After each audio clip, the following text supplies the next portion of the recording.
수강생 여러분 안녕하세요. 지난 시간은 지가증권의 유통과 대한증권업협회의 설립에 대해 살펴보았습니다. 이번 시간은 대한증권업협회에서의 거래와 증권거래소 설립 시도에 대해 설명하도록 하겠습니다. 대한증권업협회가 설립된 이후 정부 면허를 받은 증권회사 수는 크게 변화하였습니다.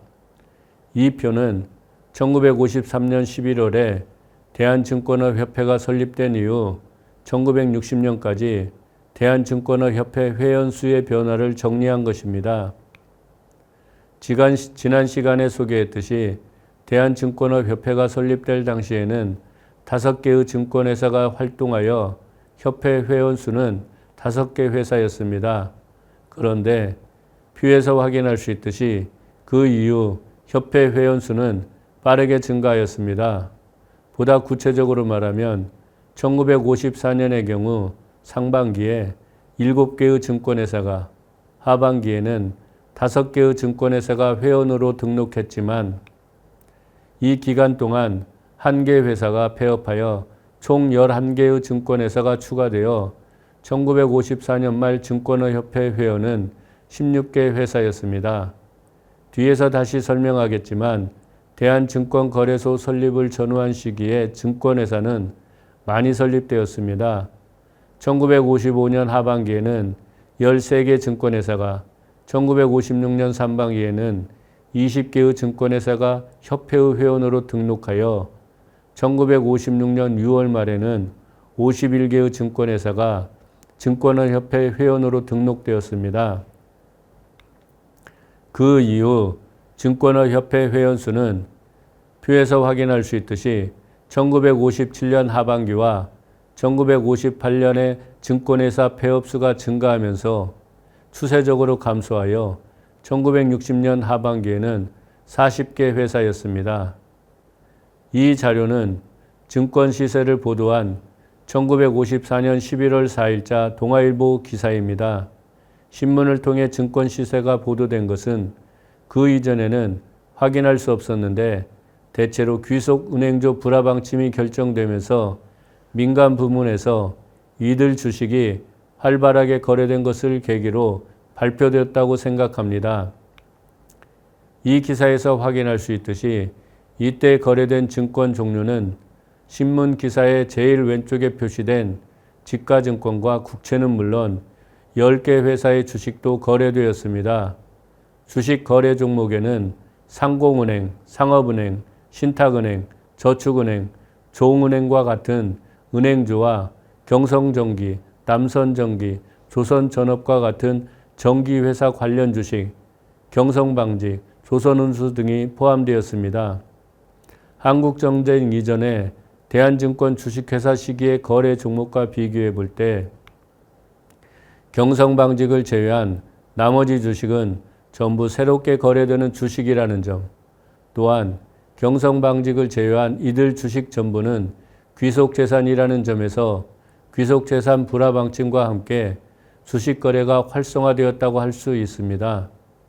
지난 시간에 설명했듯이 1955년 6월까지의 누계에 근거하여 증권 종류별 거래 비중을 볼 때 지가증권과 국채는 전체의 91%를 차지했고 주식은 9%에 불과했다고 했습니다.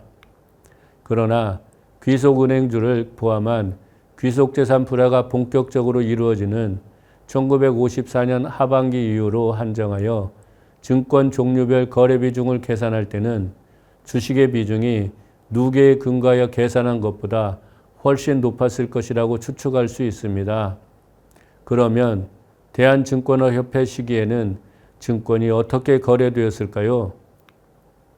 대한증권업협회가 설립된 이후에도 증권 거래는 기본적으로 개별 증권회사 중심으로 이루어졌지만 협회를 통한 거래의 조정이 필요하다고 인식하였습니다. 그렇다고 대한증권업협회가 처음부터 증권거래소의 역할을 수행한 것은 아니고 거래 방식은 점진적으로 변화해 갔습니다.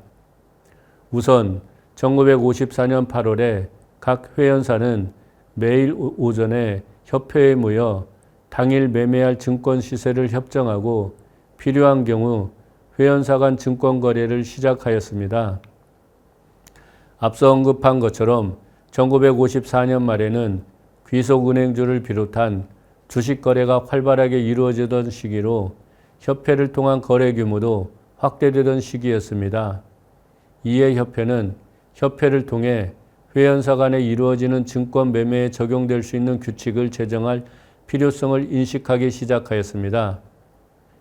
이 표는 대한증권업협회에서 제정한 증권 매매 규약의 주요 내용을 정리한 것입니다.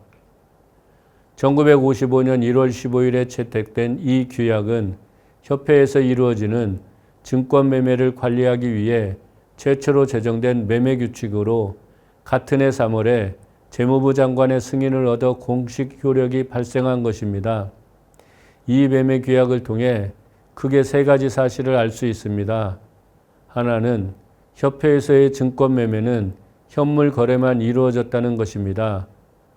협회를 통한 증권 매매는 매일 한 차례 이루어졌는데 매매가 성립할 시 현물 수도는 당일 오후 2시 이내까지 이루어져야 했습니다. 다른 하나는 협회를 통한 증권 매매는 각 증권회사 책임으로 이루어졌다는 것입니다. 매매규약 제6조를 보면 증권 매매는 일체 자기 계산에 의하여 행하고 매매가 성립되었을 때는 제7조에 매도 측이 매수 측에게 현물을 인도하고 대금을 수령해야 한다고 명시하였습니다. 마지막으로 협회를 통한 증권 매매는 각 증권회사가 위임장을 제출한 실무 담당자만이 참여하여 거래할 수 있었다는 점입니다. 이상과 같이 대한증권업협회에서의 거래는 협회에서 증권 거래를 매개해주고 위임장을 받은 실무 담당자에 의해 거래가 이루어졌다는 점에서 증권거래소 기능은 일부 수행하기도 했지만 매매 책임이 거래 당사자에 있다는 점에서 본질적으로 증권거래소와는 달랐던 것입니다. 이에 대한증권업협회에서는 한편으로는 앞서 설명한 바와 같이 협회 내에서 증권거래를 추진함과 동시에 다른 한편으로는 1954년 하반기부터 증권거래소를 설립하기 위한 활동도 추진하였던 것입니다. 한편 정부도 증권거래소가 설립되는 것을 긍정적으로 평가했습니다. 이것은 정부가 증권거래소 설립의 모법이 되는 증권법안을 1953년 12월 말에 국회에 제출했다는 점에서도 확인할 수 있습니다. 정부에서 제안한 이 법은 1954년 1월 중순에 국회 본회의에서 심의되었는데 이때 재무부 장관이 출석하여 이 법의 제안 이유로 세 가지를 지적하였습니다. 하나는 전후 재건이 본격화되고 산업은행법이 통과되어 증권 발행이 많을 것인데 이것을 발행하고 유통하는 시장이 필요하다는 것이었습니다. 다른 하나는 앞으로 은행법이 시행되고 귀속은행주를 포함한 귀속주식이 원활하게 분할되기 위해서는 평가의 기준을 결정하는 것이 중요한데 이것을 위해 유가증권의 유통이 정상화될 필요가 있다는 것이었습니다.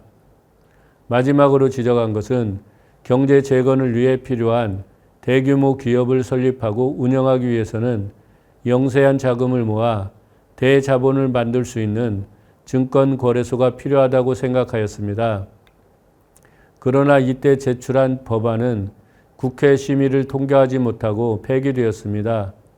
이에 정부는 종전의 정부안과 국회 수정안을 참조하여 새로운 증권 법안을 제정하여 1954년 12월에 국회에 다시 제출했는데 이건 역시 국회에서 논의되지 않아 자동 폐기되었습니다.